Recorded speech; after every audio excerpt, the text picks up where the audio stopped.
அன்பு நண்பர்களே, பூச்சிக்கொல்லி பேதி மருந்து அப்படிங்கிற தலைப்பில் இந்த பதிவு.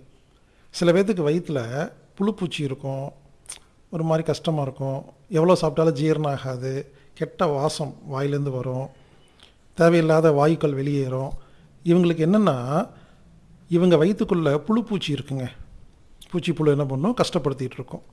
இந்த வழக்கமாக பேதிக்கு சாப்பிட்றது அப்படின்னா குடலில் இருக்கிற குப்பைகளை வெளியேற்றுறது. இப்போ நான் சொல்ல போகிறது பூச்சிக்கொல்லி பேதி மருந்து. குடலில் இருக்கிற புழுக்களை கொன்று அதுக்கப்புறம் பேதி பண்ணுறதுக்கான ஒரு வைத்தியம். இதற்கு என்ன செய்யணும்னா, விளக்கெண்ணெய் 1 ஸ்பூன், ஆலிவ் ஆயில் 1 ஸ்பூன், கல்லுப்பு 1 ஸ்பூன், எலுமிச்சை சாறு 1 ஸ்பூன். 4 விஷயங்க. ஆலிவ் ஆயில், விளக்கெண்ணெய், கல்லுப்பு, எலுமிச்சம்பழம். இதை 4ஐயும் ஒவ்வொரு ஸ்பூன் எடுத்துக்கணும். இதை சுடுதண்ணியில் ஊற்றி தான் குளிக்கணும். சுடுதண்ணியில் 1 ஸ்பூன் விளக்கெண்ணெய், 1 ஸ்பூன் ஆலிவ் ஆயில், 1 ஸ்பூன் கல்லுப்பு, 1 ஸ்பூன் எலுமிச்சஞ்சாறு சுடுதண்ணியில் கலந்து காலையில் வெறும் வயிற்றில் குடிச்சிடணும். குடிச்சோன்னா உங்களுக்கு பேதியாக ஆரம்பிச்சிடும். இந்த நேரத்தில் இந்த டீ, காஃபி, வடை, போண்டா, பொங்கல், சட்னி இதெல்லாம் சாப்பிடக்கூடாது. சுடுதண்ணி மட்டும்தான் குடிக்கணும். லேசான சுடுதண்ணி, தண்ணியை கொதிக்க வைக்க வேண்டாம், பச்சை தண்ணியும் குடிக்க வேண்டாம். லேசான சுடுதண்ணி மட்டும் குடிக்கணும்.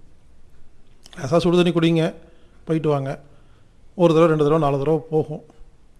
இங்கே பாருங்கள், இந்த மாதிரி பேதி போகும் பொழுது நம்ம என்ன செய்யணும்னா, போகணும் வரணும். திடீர்னு நீங்கள் ஒரு சொம்பு சுடுதண்ணி குடிப்பீங்க இல்லையா, பேதி போகாமல் யூரினாக போகும். நீங்கள் செக் பண்ணி பாருங்கள். பேதி வரும்பொழுது எப்பொழுதுமே யூரின் கம்மியாக வரும். ஏன்னா அந்த தண்ணி தான் குடல் வழியாக வெளியே போயிட்டுருக்கு. இப்போது பேதி குடிக்கும் பொழுது நீங்கள் யூரின் செக் பண்ணி பார்க்கணும். கொஞ்சமாக வந்துச்சுன்னா இன்னும் குடலில் குப்பை இருக்குது, புழு இருக்குதுன்னு அர்த்தம். எப்போது குடிக்கிற தண்ணி எல்லாமே யூரினாக வருது. ஒரு சொம்பு குடிக்கிறீங்க, யூரின் வருது. ஒரு சொம்பு குடிக்கிறீங்க, யூரின் வருதுன்னா குடல் சுத்தமாயிருச்சுன்னு அர்த்தம். உடனே போய் ஹெவியாக சாப்பிடாம தயிர் சாதம் மட்டும்தான் சாப்பிடணும். அன்றைக்கி ஃபுல்லாக நீங்கள் தயிர் சாப்பாடை மட்டும் சாப்பிட்டீங்கன்னா சிறப்பு. ஒரு வேளை ரொம்ப அதிகமாக போகுதுன்னா, சில பேர் என்ன பண்ணுறாங்க, பேதி சாப்பிட்டுட்டு, சார் நான் பேதி சாப்பிட்டேன் சார், 2 நாளாக போயிட்டுருக்கு, எப்படி நிறுத்துறதுன்னு கேட்குறாங்க. பேதி சாப்பிட்டா 5 மணி நேரம் 6 மணி நேரம் தான் டைமு. அதுக்கு மேலே போச்சுன்னா நல்லது இல்லைன்னு அர்த்தம். 5-6 மணி நேரம் தான் பார்க்கணும். அதுக்கு மேலேயும் போயிட்டு இருந்ததுன்னா நீங்களே ஸ்டாப் பண்ணிக்கணும். காலையில் சாப்பிட்டு நைட்டு வரைக்கும், அடுத்த நாள் நைட்டு வரைக்கும்லாம் போயிட்டு இருக்கக்கூடாது. சம்திங் ராங்னு அர்த்தம். ஒரு 5 மணி நேரம் 6 மணி நேரம் போனி முடித்தோடனே எப்போ தண்ணி குடித்து யூரின் போகுதோ அப்போது தயிர் சாப்பாடை சாப்பிட்டு க்ளோஸ் பண்ணிக்கோங்க. இவ்வளோதாங்க. செஞ்சு பாருங்களேன், எல்லா புழுப்பூச்சியும் செத்துருங்க. இதற்கு பெயர் பூச்சிக்கொல்லி பேதி மருந்து.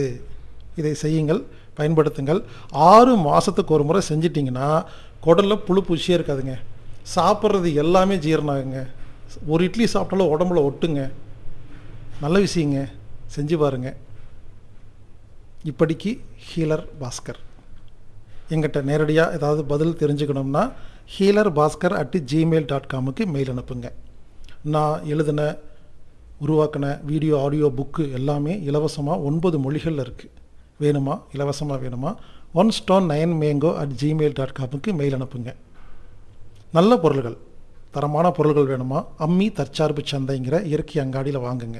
9500655548 ஃபோன் பண்ணிங்கன்னா கொரியர் மூலிமா வரும். ஆன்லைன் மூலிமா வாங்கணுன்னா AAMMII.com அம்மி.com. ஹீலர் பாஸ்கருங்கிற யூடியூப் சேனலை சப்ஸ்கிரைப் பண்ணுங்கள், பெல் பட்டன் அமுக்குங்க. டெலிகிராமில் @IamHealerBaskarன்னு ஒரு சேனல் இருக்குங்க, நிறைய பதிவு போட்டிருக்கேங்க, அதில் ஜாயின் பண்ணுங்கள்.